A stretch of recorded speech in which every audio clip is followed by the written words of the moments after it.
Part 2 में आपका welcome है हमारे फंडामेंटल राइट्स। ठीक है, मैंने आपको आर्टिकल नंबर 20 तक बताया था, आधा बताया था, बट कोई नहीं, इसमें हम कंप्लीट करेंगे उसको। 19 तक आपको मैं बता चुका हूँ, अब 20 से शुरुआत करते हैं। ठीक, 20 में मैंने आपको बताया था तीन चीजें थी। ठीक है, इसको हम बोलेंगे protection in respect of conviction. मतलब कि आपको अगर पुलिस पुलिस कन्विक्ट करती है तो आपके पास उसके रिगार्डिंग क्या प्रोटेक्शन है, क्या राइट्स है, मैंने आपको इसके बारे में बताया था। और उसमें आपको तीन चीजें बताई थी। एक था कि आपके आप जब भी क्राइम करोगे उस टाइम पे जो भी सजा मेंशन है उसकी वही मिलेगी आपको, उसके बाद या उसके पहले वाली कुछ भी उससे रिलेशन नहीं होगा। दूसरा, कोई आपको डबल जियोपार्डी नहीं होगी, यानी कि अगर आपने अगर एक बार चोरी की तो उसके लिए आपको एक बार ही सजा मिलेगी, बार बार नहीं मिलेगी। ठीक। तीसरा था कि आप अपने आप को अपने अगेंस्ट में वो नहीं कर सकते हो, मतलब साक्षी नहीं मान सकते। ठीक, तो ये तो हमारे 20 के पार्ट थे तीन। आर्टिकल नंबर 21 क्या बोलता है, ये इंपॉर्टेंट है। ये बोलता है प्रोटेक्शन ऑफ लाइफ के बारे में एंड पर्सनल लिबर्टी के बारे में। अब ये क्या है भैया, देखो, आपकी लाइफ की प्रोटेक्शन और आपकी लाइफ की पर्सनल लाइफ है जो, उसको जो लिबर्टी है, छूट मिलती है। ठीक है, अभी आप रूम में बैठ के कुछ भी कर रहे हो, no one is going to disturb you. ठीक है, ये आपका एक फंडामेंटल राइट है, ये 21 में मेंशन है। ठीक, तो ये इन चीजों के बारे में समझो और ध्यान रखना। सिर्फ यही दो आर्टिकल हैं, 20 और 21, जो कभी खत्म नहीं होते, कि नेवर डाई, ऐसे बोल के चलो, ये कभी खत्म नहीं होते, ये मेरे नाम जैसे हैं, अमर एकदम है। ठीक।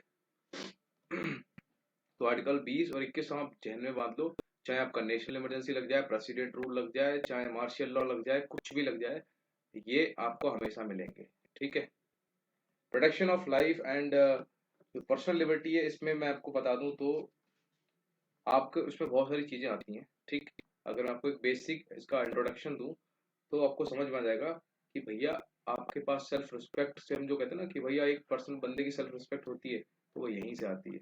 ठीक, आपको सेल्फ रिस्पेक्ट के साथ जीने का अधिकार आपको यहीं से मिलता है। आप कहीं भी रहते हो वहां रहने का अधिकार, आपके प्राइवेट रूम में क्या कर रहे हो वो करने का अधिकार, no one is going to disturb. ठीक, इसके अलावा आप खुली हवा में सांस लो। ठीक, खुली हवा चाहिए आपको सांस लेने के लिए, और अच्छी फ्रेश एयर चाहिए, उसके लिए भी आप मतलब ये आपका राइट है, फ्रेश एयर, फ्रेश वाटर। ठीक, ये सारे आपके फंडामेंटल राइट्स और आर्टिकल नंबर 21 में आता है, ध्यान रखना। आपको जो भी कानूनी सहायता मिलेगी, कानूनी हेल्प, अगर आपके पास पैसा नहीं तो गवर्नमेंट वकील देती है अपने, ठीक है, फ्री ऑफ कॉस्ट देती है। 14 वर्ष तक आपको निःशुल्क गवर्नमेंट फ्री एजुकेशन करवाती है, 14 ईयर्स तक। तो ये सारे आपके फंडामेंटल राइट्स आते हैं इसमें। आपने सुना होगा फांसी, सो देर से फांसी नहीं हो सकती। ठीक, इसके अलावा पब्लिकली आपको फांसी नहीं दी जाएगी, ये भी आपके पास राइट है। ठीक। आपने देखा होगा कभी भी कैदियों को जेल में रखा जाता है तो अकेले नहीं रखा जाता है। ठीक है, अकेले नहीं रख सकते कैदियों को, उनको भी जेल में भी बहुत सारी चीजें मिलती हैं, फैसिलिटी जो बेसिक रिक्वायरमेंट हैं। ठीक है, बंधुआ मजदूरी आपको नहीं मिलनी है। अगर आपको अपनी ट्रिप पे जाना है थाईलैंड वगैरह, जहाँ भी फॉरेन ट्रेवलिंग के लिए जाना है, था कहाँ लिख दिया यार, फॉरेन ट्रेवलिंग के लिए, तो आप जा सकते हो एनीवेयर। ठीक है, जीवन रक्षा का अधिकार है आपके पास। भाई साहब, इसमें कितने अधिकार मिले हैं आपको, कितने नहीं मिले हैं, बस क्या बताऊं आपको। ठीक है, सोने का अधिकार, आपको अगर चैन से नहीं सो पा रहे हो, आपको पता है डीजे वीजे का टाइमिंग होता है अराउंड 10 से 11 के बीच में, लगभग बंद हो जाते हैं। क्यों? क्योंकि आपके पास एक राइट है। अगर डेली कोई घर के आसपास में आपके डीजे वीजे बजा रहा है तो वो आपके फंडामेंटल राइट का खनन है, आप डायरेक्टली जा सकते हो सुप्रीम कोर्ट या फिर हाई कोर्ट। ठीक, आपने देखा भी होगा अभी अजान जो हमारी मुस्लिम कम्युनिटी में पढ़ते हैं लोग, या हिंदुओं में जो घंटे वंटे बजाते हैं, तो ठीक है, तो इसके बारे में वो भी वो चला था बहुत सारा केस, लेकिन स्पेशली यूपी में चला था। काफी टाइम तक ये बंद भी कर दिए गए थे, या फिर लाउड स्पीकर आवाज कम कर दी गई थी। तो ये सब है अवसर आपको मिले, अपॉर्चुनिटीज, इन सबके अधिकार हैं आपके। ठीक है, सरकारी अस्पताल में आपको टाइमली इलाज मिले, इन सब का आपका राइट है। ठीक। मतलब आप एक हेल्दी लाइफ जियो, ये भी आपके पास एक राइट है। तो ये सारे आपके किस में आते हैं, आर्टिकल 21 में आते हैं। ठीक, अब बात करते हैं आर्टिकल नंबर 22। उससे पहले एक हमारा आर्टिकल है तो बहुत इंपॉर्टेंट है, 21A। ठीक, अब जो ए बी सी डी करके जो भी जो होगा ना वो सब ये मान के चलो ऐड हुआ होगा, ठीक है। तो 86th कॉन्स्टिट्यूशन अमेंडमेंट एक्ट था हमारा, जो हुआ है हमारा 2002 में। इसके थ्रू हमारा एक फंडामेंटल राइट ऐड हुआ है, ये ध्यान रखना, एक फंडामेंटल राइट भी है और एक ये हमारी डीपीएसपी भी है, डीपीएसपी या फिर फंडामेंटल ड्यूटी है, जो भी है आपको बताऊंगा, आर्टिकल 1 में आएगा, फंडामेंटल ड्यूटी है, यस। ठीक, तो और ये डीपीएसपी भी तीनों में आता है, ठीक। चलो खैर जो भी है कंफर्म मैं आपको आगे बताऊंगा। 86th अमेंडमेंट से क्या ऐड हुआ है, तो आर्टिकल नंबर 21 ए कहता है कि भैया 6 से लेकर 14 वर्ष तक के बच्चे ठीक, इनको free of cost and compulsory education दिलवाएगी कौन, गवर्नमेंट हमारी, ठीक। ध्यान रखना ये हमारा 21st amendment act of, sorry 86th amendment जो है हमारा 2002 में हुआ था, उसका आर्टिकल नंबर 21 ए कहता है ये, ठीक। और हाँ फंडामेंटल ड्यूटी में ही, सॉरी 51 ए में है ये, ठीक है, वो बोलता है उसमें। तो ये तो हमारा ये होगा। अब बात करते हैं आर्टिकल नंबर 22। ये हमारा बोलता है कि भैया प्रोटेक्शन अगेंस्ट मिलेगी आपको अरेस्ट या फिर डिटेंशन।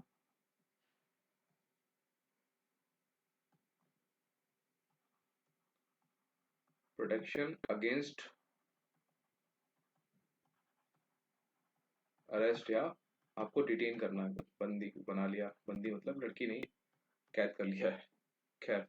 तो इसके अगेंस्ट में कैसे प्रोटेक्शन मिलेगी आपको, अब देखो इसमें भी कई सारी चीजें हैं, कई सारे पार्ट्स हैं यार, उसके मैं आपको क्या बताऊं। मेजर मैं आपको ऐसे ही बताता हूँ, इधर समझाता हूँ, ठीक है, एक साइड में अलग से लिख के,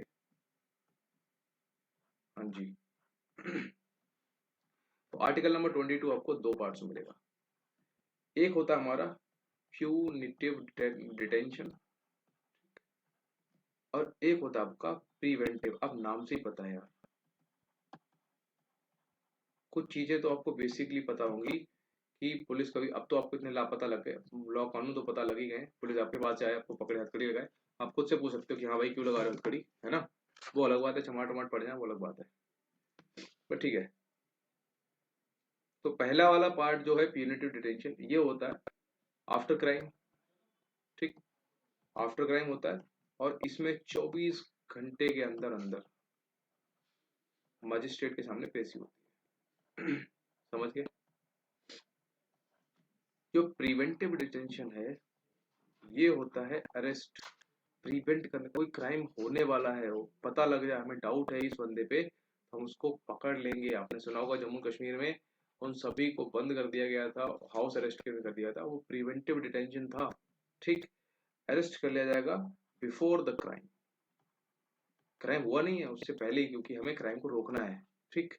जब हम आर्टिकल 370 का वॉल्यूशन चला रहे थे वहाँ पे, तो हमने बहुत सारे लोगों को हाउस अरेस्ट में कर रखा था, ठीक है।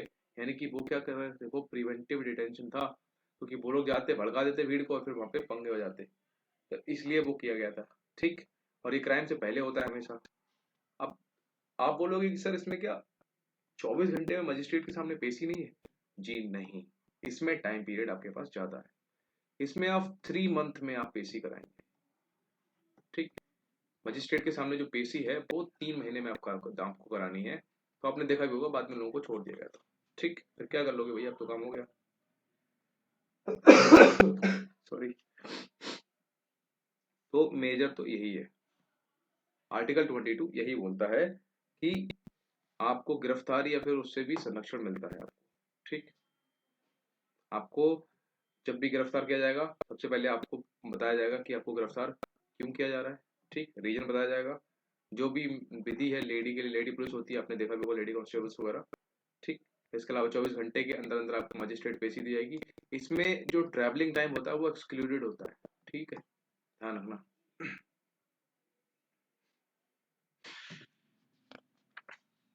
समझ गए। तो ये हो गया हमारा आर्टिकल नंबर 22 खत्म, हमारे दो पार्ट खत्म, सॉरी दो आर्टिकल्स। अब हमारा आता है तीसरा, राइट टू एक्सप्लॉइटेशन, मतलब कि उत्पीड़न या फिर उसको बोलेंगे शोषण के विरुद्ध अधिकार, ठीक। अब नाम से ही पता ही है लग रहा है भैया कहीं ना कहीं शोषण हो रहा है। ठीक, इस ये कवर करता है आर्टिकल हमारे दो, article number 23 and article number 24। ठीक, दोनों बच्चों को कम करता है स्पेशली। ठीक, 23 में मतलब 23 वाला तो है कि ह्यूमन ट्रैफिकिंग जो भी होती है आपकी, उसको कंट्रोल करता है कि ह्यूमन ट्रैफिकिंग के रिगार्डिंग जो भी आपको पता रैकेट्स वगैरह चलते हैं वो सब पे प्रोविजन लगाना है कि प्रतिबंध लगाना है। ठीक, इसके अलावा जो बंधुआ मजदूर होते हैं हमारे, ठीक, या इसको क्या बोले, बलात्श्रम, बलात्श्रम को क्या बोलते हैं, बॉन्डेड लेबर। ठीक है, तो ये सारा आइटम जो 23 में आता है वो सब खत्म। ठीक, इसके अगेंस्ट में आपको हमारा फंडामेंटल राइट ये दे रखा है, ये 23 में बताया गया है। ठीक है, कि ह्यूमंस को खरीदा बेचा नहीं जाएगा। ठीक है, उनके साथ जो अनैतिक व्यवहार है वो नहीं किया जाएगा यार।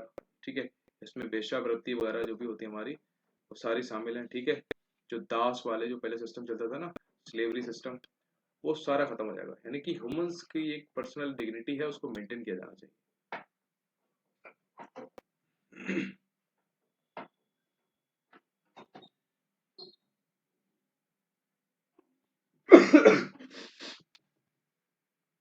अब देखो, इसमें कुछ चीज है जैसे कि डिफेंस वगैरह है, इसमें हम लोग को बहुत सारा काम होता है।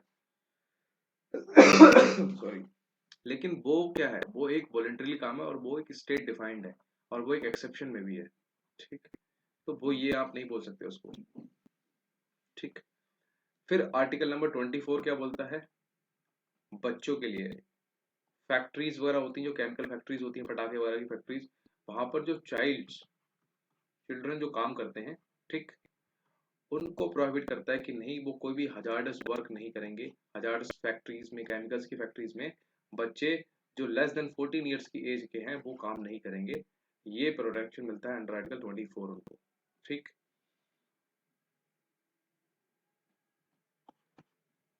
तो ये तो यहाँ पे हो गया आपका, ये खत्म हो गया।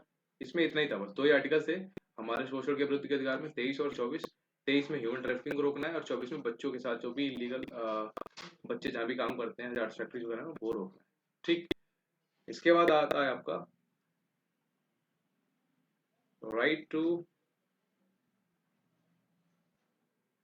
फॉलो रिलीजन, ऐसा की कुछ क्या बोलता है उसको, यानी कि धर्म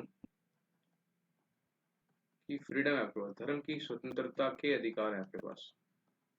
ठीक है, तो अगर हम इसके बारे में बात करें तो ये कवर करता है आर्टिकल नंबर 25, 24 तो गए, 25 से लेकर 28 तक।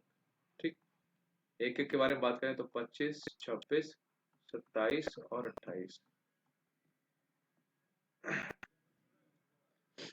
अब 25 में क्या बोलता है यार, 25 में बोलता है कि आप किसी भी धर्म को अनुकरण कर सकते हो, अंतःकरण कर सकते हो, उसको अपने आचरण करने और प्रचार करने का समान हक होगा। मतलब कि आप एनी रिलीजन को फॉलो कर सकते हो। ठीक, अपने तरीके से उसको आप जैसे भी आप चाहो उस तरीके से, क्या बोलेंगे उसको यार हिंदी में, मतलब रिलेशन बना सकते हो, मतलब वट एवर रिलेशन बनना, इन द सेंस की जैसे मीराबाई जी ने कैसे अपनी भक्ति की थी, प्रकट की थी, उस हिसाब से मतलब कुछ भी कर सकते हो आपको जो रिलीजन में होता है। ठीक, आर्टिकल 26 क्यों, अच्छा इसमें एक चार चीजें हैं, 25 में चार चीजें आपको इधर बता देता हूँ। 25 में जो चार चीजें उसमें पहली है अंतःकरण। अंतःकरण को क्या बोलेंगे कि मैं आपको अगर इंग्लिश में समझाऊं तो किसी भी बंदा है, हिंदी में समझाऊं बेसिक जनरली, तो किसी भी बंदे को भगवान या उसके रूप, गॉड हैं या उनके जो भी रूप हैं बहुत सारे, उनको अपने ढंग से, अपने पर्टिकुलर मेथड से, जो भी उसका तरीका है उससे वो आ, उनको पूछ सकता है, उनके साथ जो भी अपनी भक्ति प्रकट कर सकता है। ठीक, पहला ये हो गया। दूसरा ये है कि वो धार्मिक विश्वास जो है या आस्था, वो सार्वजनिक यानी कि पब्लिकली और विदाउट एनी फियर अपने आप को वो डिक्लेयर कर सकता है कि मैं किस पर्टिकुलर धर्म में विश्वास करता हूं और उनकी पूजा कर सकता है। ठीक, तीसरा है आप वो अपने धर्म की जो भी पूजाएं हैं, रिलीजन की ट्रेडिशंस जो भी उसके हैं, जिस तरीके से भी पूजा होती है, ठीक है, उन सब का वो प्रदर्शन कर सकता है, ठीक। और फोर्थ में इसमें दे रखा है कि भैया वो उनका प्रसार प्रचार भी कर सकता है, ठीक। समझ गए? ये 25 में आता है। 26 में क्या बोलते हैं? आर्टिकल नंबर जो 26 हमारा है वो क्या बोलता है? वो बोलता है कि भाई प्रत्येक जो भी धर्म है, ठीक है, उसके किसी अनुभाग को कुछ कुछ चीजें मिलेंगी। आपको धार्मिक काम करने के लिए जो प्रबंध होगा उससे आपको उसकी फ्रीडम मिलेगी। आपको आप कहीं भी प्रबंध कर सकते हो, प्रबंध करके आप भजन कीर्तन जो भी करना है आप कर सकते हो। वो 26 में आता है, ठीक। 27 में दे रखा है कि आप किसी भी रिलीजियस, आप एजुकेशन तो देते हो, किसी भी रिलीजियस एजुकेशन में प्रेजेंट हो सकते हो और शिक्षा ले सकते हो, ठीक। अब इसमें एक्सेप्शन है। अब 27 के एक्सेप्शन में आपको बता दूं तो एक्सेप्शन हर जगह है, बस बेसिक है जो आपको पता है। बस मैं आपके एक बार कान में डालूंगा तो आपको जब स्टेटमेंट में आएंगे ना वहां पे तो प्रॉब्लम नहीं होगी। तो इसमें 4 ऐसे इंस्टीट्यूशंस होंगे, ठीक। नंबर 1 पे ऐसा संस्थान है जो कंप्लीटली मतलब पूरी तरीके से स्टेट ओन्ड होगा, मतलब राज्य ने उसको पैसा दिया, उसको बनवाया, ठीक। तो अब ऐसा है तो यहाँ पर क्या होगा, रिलीजियस डायरेक्शंस पूरी तरीके से वैन होगी। क्यों? क्योंकि भैया आपको पता है हमारा स्टेट किसी रिलीजन को नहीं फॉलो, मतलब वो नहीं करता, प्रमोट नहीं करता, तो यहाँ पे रिलीजियस नहीं चलेगा। दूसरा जो होगा, कुछ ऐसे इंस्टीट्यूशन होंगे जिनका प्रशासन यानी कि हमारा एडमिनिस्ट्रेशन है जो वो राज्य करेगा, ठीक है, स्टेट करेगा, लेकिन उनकी जो स्टैब्लिशमेंट है ना वो किसी विन्यास या फिर किसी ने, क्योंकि जैसे कि विद्या मंदिर वगैरह हमारे होते हैं, ठीक। कई बार ये गवर्नमेंट सपोर्टेड होते हैं बट उनका जो मेन फंक्शन होता है वो अलग होता है। तो यहाँ पर पॉसिबल, यहाँ पे आप रिलीजियस मतलब पढ़ाई आप करवा सकते हो। तीसरे में क्या है, राज्य द्वारा मान्यता मिली हुई है, ठीक है, स्टेट के द्वारा सिर्फ मान्यता मिली हुई है इंस्टीट्यूशन है आपका, जैसे मदरसे वगैरह चलते हैं, ठीक। और फोर्थ में है ऐसे संस्थान, ऐसे इंस्टीट्यूशन जो फाइनेंशियली इनको एड मिल रही है, कहाँ से, स्टेट से, तो ये सारे इसमें आ जाते हैं। समझ गए? तो इन दोनों में डिपेंड करेगा, आप चाहो तो दे सकते हो, चाहो तो मत दो। इसमें दे सकते हो, इसमें बिल्कुल नहीं दोगे, ठीक। तो ये था हमारा 25 से 28 तक का आर्टिकल। अब 2 और बच्चे जो कि हमारे लास्ट हैं, लास्ट मतलब second last, right to cultural and education freedom, ऐसे भी कुछ है, जो भी है इसको बोलते हैं संस्कृति एवं शिक्षा संबंधी अधिकार होते हैं। इसमें 2 आर्टिकल है, 29 और 30, ज्यादा है नहीं, आपको ऐसे बता देता हूँ। अब देखो, कल्चरल और एजुकेशन की बात की गई है तो कहीं ना कहीं कल्चर को बचाने की बात हो रही होगी। तो 2 आर्टिकल है, एक है जो 29 है वो मेजोरिटी और माइनॉरिटी दोनों के लिए है, लेकिन 30 वाला सिर्फ और सिर्फ माइनॉरिटी के लिए है, ठीक। अब इसमें क्या बताया गया है, तो प्रबंध बस एक ही है कि जो धार्मिक रिलीजियस अपने इंस्टीट्यूशंस, ठीक, अब किसी भी कोई पर्टिकुलर कम्युनिटी होगी उसका कोई कल्चर होगा, उसको आप प्रिजर्व कर सकते हो, ठीक है। उनके जो एजुकेशंस हैं उनको आप प्रिजर्व कर सकते हो, ये आपके पास राइट है, ठीक। तो ये मेजोरिटी और माइनॉरिटी दोनों के लिए आता है, उसको अंडर 29 कर सकते हैं। यानी कि धर्म, जाति या भाषा के आधार पर प्रवेश से रोका नहीं जा सकता। आपको बहुत सारी ऐसी चीजें हैं, ठीक है, आपको आपकी भाषा, आपकी बोली जो भी है आप उसको प्रिजर्व कर सकते हो, ठीक है, अपनी लिपि, अपनी इस कल्चर को सुरक्षित रख सकते हो। ये अंडर आर्टिकल 29 कर सकती है दोनों, मेजोरिटी और माइनॉरिटी में जो भी आती कम्युनिटी हमारी वो सारी कर सकती है अंडर आर्टिकल 29। बट 30 में ये वाला सिर्फ और सिर्फ माइनॉरिटी के लिए दिया गया है, और इसलिए नहीं कि भाई माइनॉरिटी इनसे आगे निकल जाए मेजोरिटी वाले से, नो, सो दैट कि माइनॉरिटी मेजोरिटी के इक्वल आ जाए, ठीक है, इसलिए दिया गया है। तो मेन पर्पस उसका यही है। 30 भी वही बोलता है, ठीक, बस वही है, माइनॉरिटी के इक्वल में आने के लिए मेजोरिटी को ये हाँ मतलब वो दिया है माइनॉरिटी को, समझ गए। तो ये तो था हमारा आर्टिकल 29-30। अब आपको पता ही है आर्टिकल नंबर 31 के साथ क्या हुआ था। 31 जो हमारा राइट टू प्रॉपर्टी था, ठीक, वो हट गया था हमारे 44th अमेंडमेंट ऑफ 1978 और उसको रख दिया था पार्ट नंबर 12 के आर्टिकल नंबर 300 में। ठीक, अब हम बात करते हैं हमारा next article, that is article constitution remedies, article number 32। इसको बोलते हैं हम राइट टू कॉन्स्टिट्यूशन रेमेडीज। ठीक, यानी कि संवैधानिक उपचारों का अधिकार।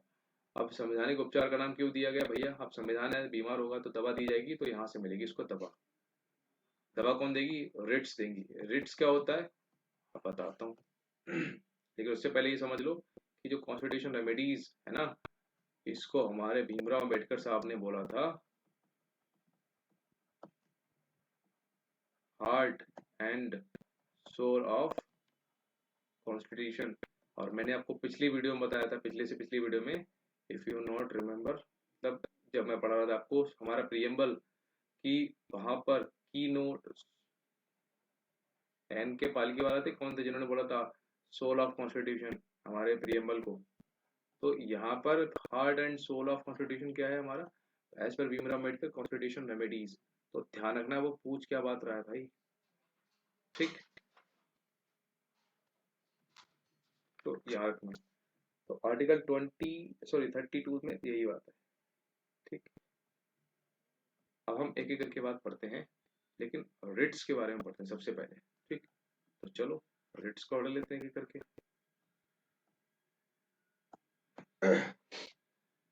सबसे 5 रिटें जारी करता है हमारा।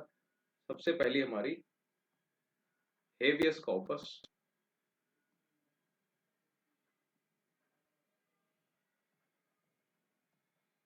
ठीक। दूसरी है आपकी मैंडमस,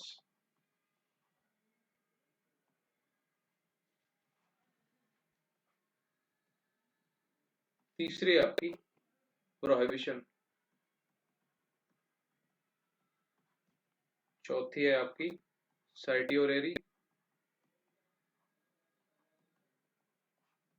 और लास्ट है आपकी, इसको हम बोलते हैं क्यो वारंटो।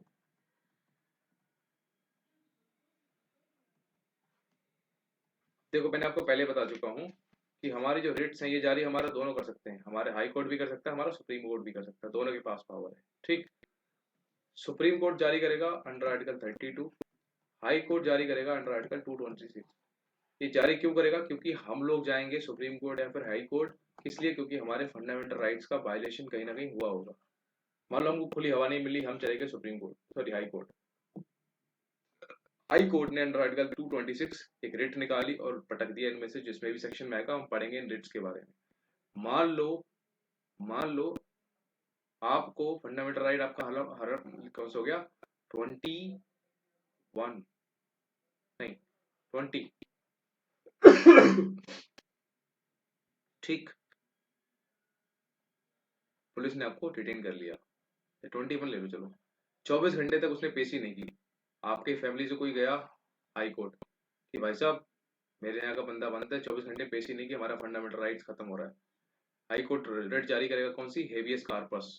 ठीक, उसका हिंदी में मतलब ही होता है बंदी प्रत्यक्षीकरण। मतलब कि बंदी यानी कि जो बंदा है उसको प्रत्यक्ष करो हमारे सामने, मजिस्ट्रेट के सामने। रिट जारी करेगा हाई कोर्ट और फटाक से पुलिस आपको लेके आएगी मजिस्ट्रेट के सामने। ठीक, तो रिट्स ऐसे बचाती हैं आपको। ओके, तो अब हम इनके बारे में पढ़ लेते हैं करके। तो हेबियस कार्पस वाली बोलती है to have the body of, to have the body of जो भी पर्सन है उसको प्रेजेंट करो। ये सुप्रीम कोर्ट या हाई कोर्ट आपको बताइए उनके द्वारा होगी। ठीक, किसके लिए इशू हो सकती है, इसके किसके लिए हो सकती है, कोई पब्लिक अथॉरिटी के लिए हो सकती है, यस, पब्लिक अथॉरिटी जो भी हमारी है पुलिस वगैरह, या फिर कोई प्राइवेट इंडिविजुअल के लिए भी हो सकती है। ठीक, समझ गए, ध्यान रखना। मेंडमस, इसको हिंदी में बोलते हैं परमादेश। नाम से ही समझ में आ रहा है, आदेश देना। आपको ये आदेश कब देगा? आपको कब आदेश मिलता है? जब आप अपनी ड्यूटी सही से परफॉर्म ना करो। ठीक, यानी कि वी कमांड। कौन कमांड करेगा? आप देखो, मेंडमस वही कोर्ट इशू करेगा। कोर्ट किसके लिए इशू करेगा? फॉर एनी पब्लिक ऑफिशियल के लिए, जो पब्लिक बैठा हुआ काम नहीं ढंग से कर रहा है उसके लिए करेगा। ऑफिशियल है जो भी सर्वेंट है, ठीक है। तो अगर आपका गवर्नमेंट का कोई कर्मचारी काम नहीं करता, आप जा सकते हो, वो आपका फंडामेंटल राइट का वायलेशन है, तो कोर्ट मेंडमस रिट जारी करेगा फॉर दैट पर्सन के लिए। ठीक, या पहली बात तो इनके लिए कर सकता है, दूसरा किसी कॉर्पोरेशन के लिए कर सकता है। ठीक, कोई ऐसा कॉर्पोरेशन जो गवर्नमेंट के एजेंट काम करता है, या कोई रजिस्टर्ड ग्रुप है उसके लिए भी कर सकते हो। ठीक, या फिर कोई लोअर कोर्ट के लिए कर सकते हो, कोई लोअर कोर्ट काम नहीं कर रहा अपना ढंग से, कर सकते हो भैया। लेकिन ये किसके अगेंस्ट यूज नहीं हो सकती? कांट यूज, ये इंपॉर्टेंट है। तो आप इसको किसी प्राइवेट इंडिविजुअल के अगेंस्ट यूज नहीं कर सकते। आप आदेश नहीं दे सकते किसी को कि भाई चल तू मेरे जूते साफ कर।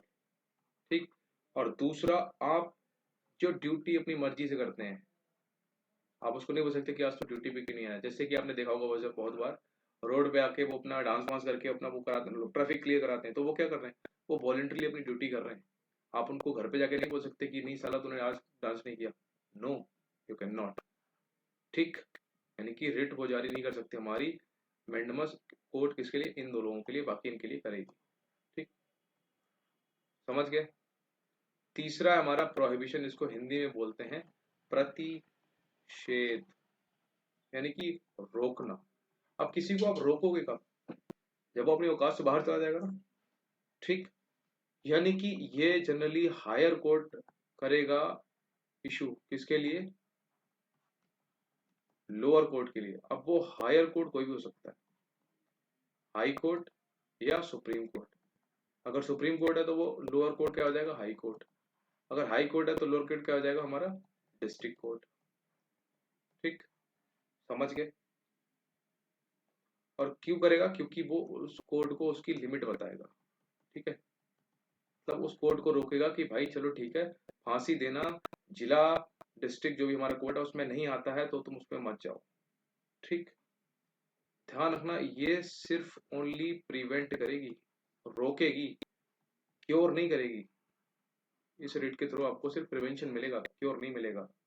ठीक, और ये सुप्रीम कोर्ट या हाई कोर्ट वाला करा हुआ है तो पता ही है सबको। अब इंपॉर्टेंट है कि भाई किसके अगेंस्ट इशू होती है। तो it can be issue against, सबसे पहली बात तो जुडिशियल बॉडीज, या फिर जो क्वासी जुडिशियल बॉडीज हैं, जैसे कि डिस्ट्रिक्ट कोर्ट्स या फिर उससे नीचे के जो कोर्ट्स है ना, तो कोई भी है बट वो जुडिशियल बॉडीज हैं तो उनके अगेंस्ट यूज कर सकते हो। अब किसके अगेंस्ट नहीं होगा यार? अब देखो सिंपल सी बात, यहाँ पर जब कोर्ट कचहरी की बात चलेगी ना, तो गवर्नमेंट बॉडीज जो भी हैं वो बच जाएंगी साफ। ठीक, दूसरा, आपका इंडिविजुअल पर्सन, प्राइवेट जो भी आपके ऊपर क्या ही होगा यार, आपके लिए तो कुछ भी नहीं है, आप फ्री हो। ठीक, तो ये हो गया आपका। नेक्स्ट है आपका सर्टियरी, इसका मतलब होता है उत्प्रेषण।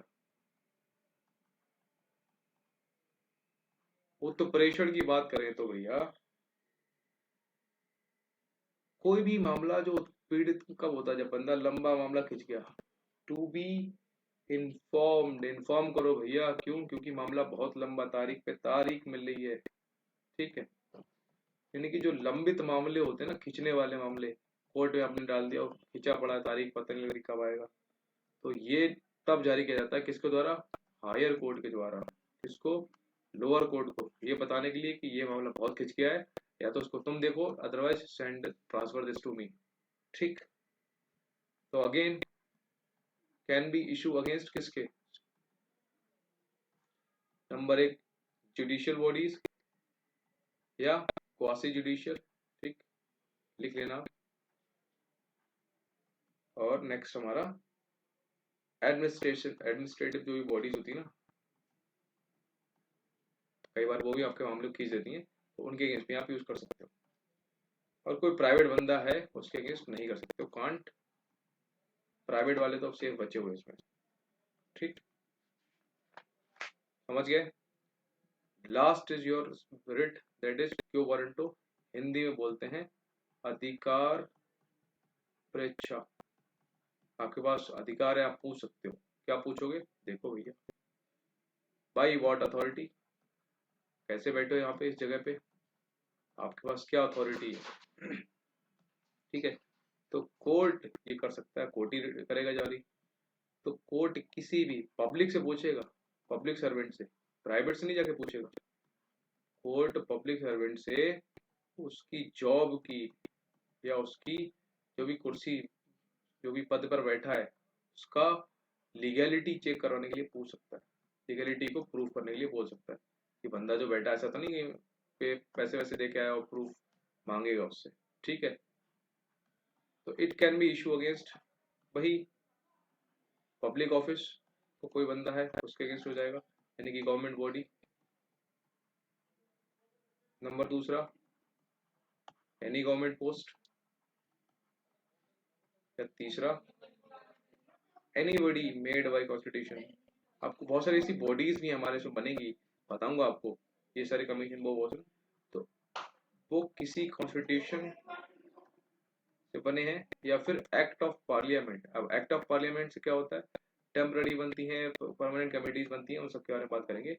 तो जो एक्ट ऑफ पार्लियामेंट से बनती हैं वो होती हैं स्टैट्यूटरी बॉडी। ठीक, अब इन सब के बारे में डिटेल आपको समझाऊंगा आगे, बस आप अभी यही समझ लो कि एक्ट ऑफ पार्लियामेंट से जो बनाई जाती हैं वो हमारे मतलब जो कॉन्स्टिट्यूशन में मेंशन है सिर्फ वही है हमारी कॉन्स्टिट्यूशन बॉडीज। बाकी एक्ट ऑफ पार्लियामेंट से बनती है उनको बोलते हैं स्टैट्यूटरी बॉडीज। खत्म। ठीक, और जो हमारी क्यू वारंटो है इसको आप प्राइवेट के लिए यूज नहीं कर सकते। अगेन, आप प्राइवेट बंदा कोई भी उठा के दुकान चला रहा है, यू कैन नॉट आस्क कि भाई what authority you are like running this shop whatever. समझ गए। तो हमारा आर्टिकल 32 के थ्रू जो भी रिट्स था आपको बता चुका हूं मैं। ठीक है, और आपको एक नॉलेज दे दूं यहीं पे, अगर इन रिट्स का ज्यादा सियापा बढ़ेगा तो हमारे दादाजी के पास ये पावर है अंडर आर्टिकल 359, वो इन रिट्स को भी खत्म कर सकते, तब इनफेक्टिव कर सकते फॉर द टाइम भी। ठीक, अब 2 आर्टिकल बचे, उनको आप फटाफट पढ़ लो, उसके बाद आपका ये खत्म, अदरवाइज बहुत लंबा खिंच गया वीडियो, सॉरी यार। ठीक है, आपका 2 आर्टिकल है, आर्टिकल नंबर 33, 34, एक्चुअली 3 है, और 35। कोई बात नहीं, 2 मिनट का काम है, पढ़ लो। अब तो क्या ही बचा इसमें। 33, ये पार्लियामेंट के पास राइट है कि जो हमारे सशस्त्र बल होते हैं, जैसे सीएपीएफ फोर्सेस है हमारी, ठीक है, हमारे जो पुलिस बल है, पुलिस है हमारी, या फिर हमारी जो खुफिया एजेंसी है सीबीआई वगैरह हैं, ठीक है, तो इन सब के मूल अधिकार जो फंडामेंटल राइट्स हैं इन पे कंट्रोल करती है हमारी गवर्नमेंट। नहीं करोगे तो पता लगे सीबीआई को बंदा जाके वहां बोल रहा है पाकिस्तान में कि नहीं मुझे खुली हवा चाहिए भाई।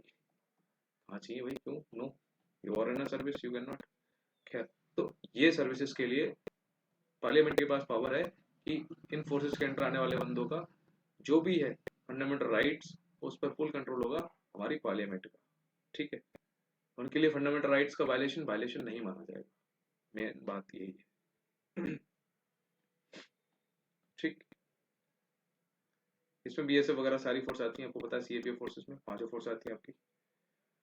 इसके अलावा बताऊं आपको नेक्स्ट 34, तो आपने सुना होगा मार्शल लॉ।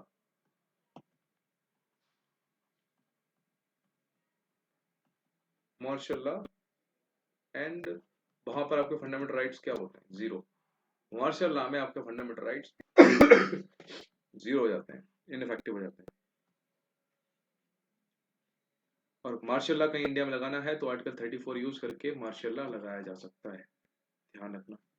ठीक, और मूल अधिकारों पर तब भी प्रतिबंध लगता है जब भारत में कहीं भी मार्शल लॉ लागू हो। ये वाला आपको पता ही, नागालैंड वगैरह में लगता रहता है। और ये संसद को इस बात की पावर भी देता है कि किसी भी गवर्नमेंट कर्मचारी को या फिर कोई अदर पर्सन है उसके द्वारा किए जाने वाले काम की व्यवस्था को बरकरार रखे। यानी कि अगर मार्शल लॉ लगा हुआ है और किसी डिफेंस वाले बंदे ने किसी सिविलियन को मार दिया गोली से, सो उस टाइम पे वो उस पर्टिकुलर बंदे पे, पुलिस वाले जो भी फौज का बंदा है, उस पर कोर्ट मार्शल या फिर किसी भी तरह की कानूनी कार्रवाई नहीं हो सकती, ध्यान रखना। मार्शल लॉ बहुत खतरनाक लॉ है भाई। ठीक, तो ये हो गया आपके पास अंडर आर्टिकल 34 मार्शल लॉ की डिक्लेरेशन हो सकती है। ठीक है, अंडर आर्टिकल 352 नेशनल इमरजेंसी की डिक्लेरेशन हो सकती है, आपको पता ही है। जो डिफरेंस है वो मैं आपको तब बताऊंगा जब 352 पढ़ाऊंगा। ठीक, 34 समझ गए। 35 तो मतलब लास्ट में ऐसी चीज है कि पार्लियामेंट के पास पावर है कुछ विशेष अधिकार हैं। ठीक है, और ये अधिकार हमारे स्टेट लेजिस्लेचर को नहीं मिले हैं, ध्यान रखना, सिर्फ पार्लियामेंट के पास है। स्टेट की जो भी हमारे लेजिस्लेचर हैं उनके पास ये पावर नहीं है कि वो फंडामेंटल राइट्स पे कुछ भी कर सके। तो सिर्फ पार्लियामेंट के पास पावर है, पार्लियामेंट ही बाप है उसमें। अंडर आर्टिकल 35 पार्लियामेंट को ये पावर है कि हमारे फंडामेंटल राइट्स के रिगार्डिंग कुछ भी है वो कर सकती है। अब वो सही होगा गलत होगा वो डिपेंड करेगा, जो भी है हमारा कोर्ट बताएगा। ठीक, तो ये मेन है हमारा अभी तक का। तो 12 से 35 तक का समझ गए आप। 33 34 35 समझ गए ना। 33 में आपकी जो फोर्सेस हैं, सीआरपीएफ सीएपीएफ फोर्सेस या फिर जो भी इंटरनल फोर्सेस हैं, सीबीआई पुलिस, ठीक, इन सब के फंडामेंटल राइट्स का कंट्रोल है हमारी पार्लियामेंट के ऊपर। 34 में हमारे मार्शल लॉ वगैरह की बात की गई है। ठीक, और 35 में हमारे पार्लियामेंट के पास पावर है। अभी तक जो हमने पढ़े हैं आर्टिकल 14 से लेकर 34 तक, इन सब पे पार्लियामेंट अपना कानून बना सकती है। सही बनाएगी गलत बनाएगी वो डिपेंड करेगा कैसा है, वो तो आगे हमारा सुप्रीम कोर्ट बता देगा। बट बना सकती कानून, कोई भी अमेंडमेंट कर सकती है हमारे फंडामेंटल राइट्स में। ठीक, तो ये बेसिकली था हमारा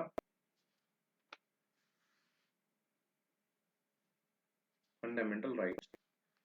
इसके साथ ही हमारा फंडामेंटल राइट्स का चैप्टर खत्म होता है। इसके बाद हम डीपीएसपी स्टार्ट करेंगे।